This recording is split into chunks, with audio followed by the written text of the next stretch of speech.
Welcome back.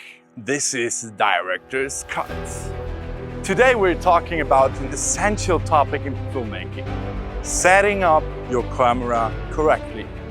It's really important to have all the basics. We'll look at the aperture, we'll look at shutter speed and the ISO. And I also explained the 180-degree shutter speed rule.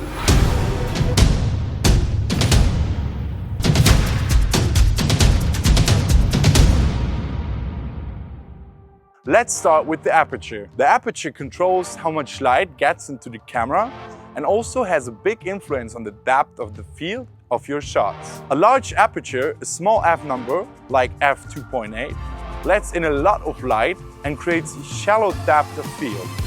This means that the background is nicely blurred, like right now, which is perfect for portraits and close-ups.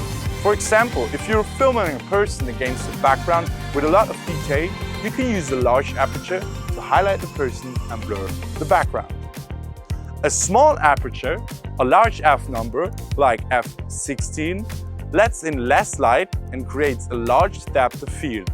This means that both the foreground and the background are in focus, not like now.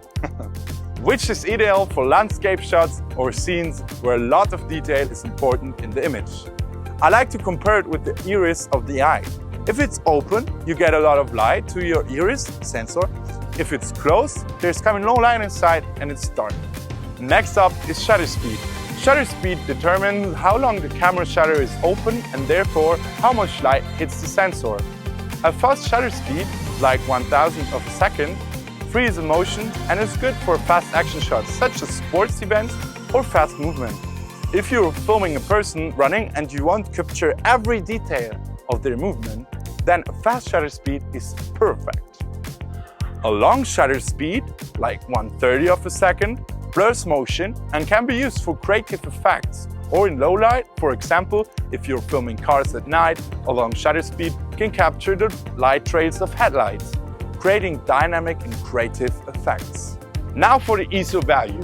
The ISO value determines the sensitivity of the camera sensor to the light. A low ISO value, like 100, will give less noise and clear images, but requires more light. This is ideal for shooting in good light conditions, for example outside on a sunny day.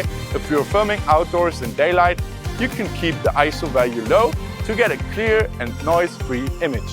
A high ISO value like 3200 makes the sensor more sensitive to light, which helps in low light conditions, but also causes more noise.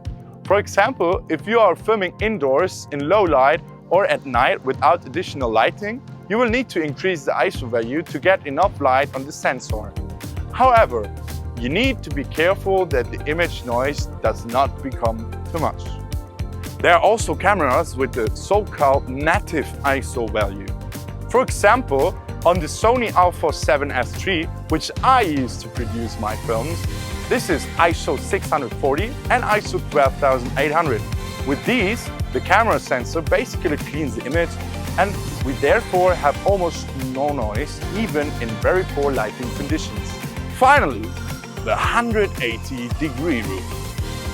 This rule is particularly important for the video recordings and states that the shutter speed should be twice the frame rate. So if you're filming at 25 frames per second, your shutter speed should be 1/50 of a second.